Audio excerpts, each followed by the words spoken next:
Hello, this is Wmpyr. Okay, so I got a question about the knife grips.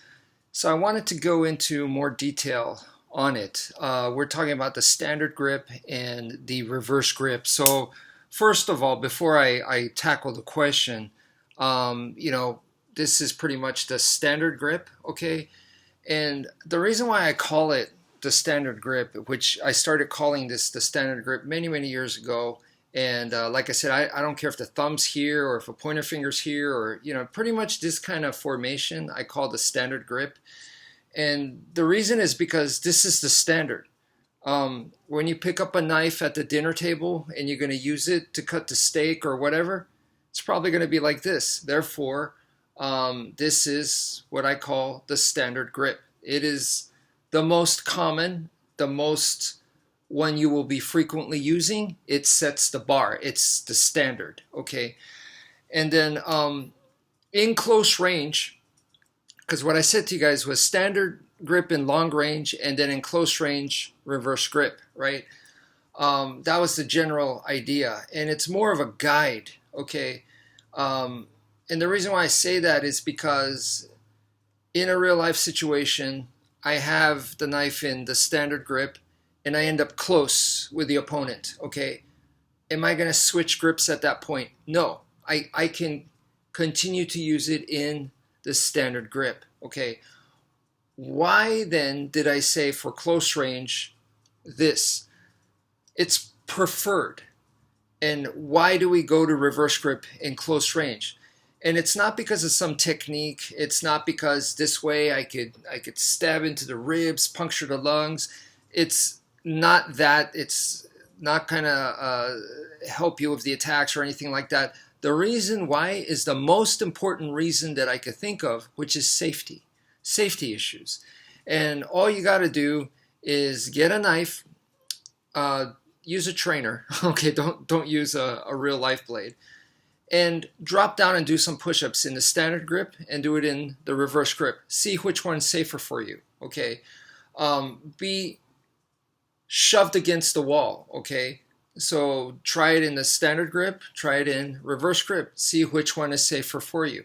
And for me, I consistently found that the reverse grip is safer in such scenarios, which is depicts close range combat. Okay, and that's why it is preferred to use reverse grip instead of the standard grip, okay, if you have that option.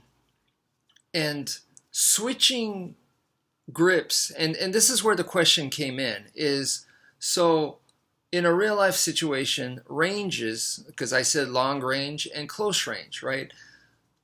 This person was saying that ranges can rapidly change in a real life situation. Absolutely agree. Absolutely true. Okay, ranges can change in a heartbeat. So every time you change range, are you supposed to be changing grips? And the answer is no, absolutely not. Why? Because it's not priority. And changing grips will make you vulnerable to dropping the knife, will make you vulnerable to an attack. Instead of defending or watching what they're doing, observing, you're taking your time changing the grip. Now, some people are so good at grip changing that they can multitask, that they could grip change while they're doing stuff. If you can, great, but that is a side benefit. It is not priority, okay? So what I recommend here, and this is just a recommendation, is that when you switch grips, it's when you have ample time, when you know you're safe to do it, okay? I have it here, and I know that no one's going to be on me at this point, and no one's close, so I have the time to do it. So then I do. There might be times where it gets a little bit trickier, a little bit closer, terrain, heavy winds or something like that. Maybe this hand's occupied, so then I only have one hand. So if my left hand's occupied, it just, my balance is off. Changing grips might be a little different. So there are ways to augment that. So I could change grips by placing the blade onto my body directly, and then change grips, which is slower but safer. So there are many ways or around that. Like I could not lose a beat, and I could from the standard go to reverse, and it's almost like a jumping in. So I'm almost tossing the knife and using that momentum to come down. So what I'm trying to say is there are many ways around it. There's technical things that you can do, um, but the bottom line is those are all nice tricks and everything. You can do it great, but the priority should be your safety. So grip changing is not priority. Okay, it's way, way, way more important to be watching for their attack, or seeing when's the next time you could run away, or those kinds of things are way more important. So to constantly be switching grips, it's doesn't make sense to me. And then in a real life situation, passing the knife back and forth, and switching grips, and all that kind of fancy stuff right there. If you're using it to intimidate the person and it's working, great, good for you. I don't expect anyone to be intimidated by that, and for me, I'd rather be watching them and setting up. It would almost be like I don't know, like in a sparring match, and you're wearing gloves, you're wearing boxing gloves, and then you're taking the glove off and putting it back on, or something like that. Why would you do that? To confuse the opponent, to intimidate the opponent, and then toss the glove and catch it, and show them how skilled you are.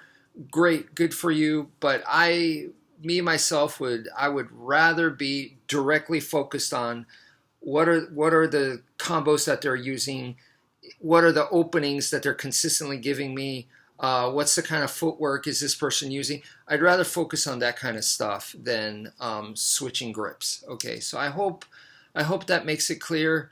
And maybe last but not least, I need to cover the Pakal grip real quick. So, why go? This has become very popular recently, and why go Pakal instead of normal reverse? And look, it depends on what you're trying to do and what you're trying to cut. Okay, so if you're going to be way past the opponent, and this is for me, so this was something I call the mantis grip. And so if I'm in the clinch with the opponent, and this hand is over here, and the opponent's here, okay, so the opponent's body's here, my arm is actually behind them, I can see the benefit in having the blade edge this way, because now I could be slashing and cutting them from behind, right? If that's not the case, and my hand, the knife hand, is going to be in between the opponent and myself, in that case, then I can see it being beneficial to have the blade edge this way in the normal reverse grip, because the opponent is going to be in front of me. So I want the edge facing them. So those are some of the things to think about. If I'm going to be slashing downwards like this, right? This is where the edge is, so I'm bringing the edge down. It makes sense to cut. So if I'm using a lot of this kind of motion, then that makes sense. But if I'm using more of this kind of motion, where I'm going upwards, okay, or even if it's a more sideways motion like this, okay, it makes more sense to be using the reverse grip this way, okay? So this, once again, the Pakal grip for me is, if you're coming down this way and you're going around, then Pakal seems to make sense there. So even though both of those, we could argue that it is close range combat, they're different. The clinch fighting that you're doing is different, okay? So, those are some of the things to think about. And to generalize and say, this is the best grip, or this is the way to go, to me, that's silly. I would say the situation tells you what to use. The right tool for the right time and place. So I go by that is what I'm what I'm telling you guys. And I'm not saying that I'm right, because, and I already gave this example before, is that a person using a knife in the reverse grip can be very, very successful in long range, provided that they train that way. And I have seen it. I have seen people very talented in the reverse grip in long range. Okay. Now I've seen people also where they're using the reverse grip in knife sparring and they get annihilated. Okay. So they start off in long range and they think this is the way to go, because, they think a reverse grip is the best, and they get destroyed in long range. So I have seen it both ways. Okay. So at the end of the day, to me, it's silly arguing which grip is better. It's what can you do? So that's where I'm at. There's many ways to climb the mountain. You have to understand the reasons, and you have to develop that to where you can actually make those reasons happen in sparring, in combat. So that's it for now. Thank you for viewing, and take care, folks.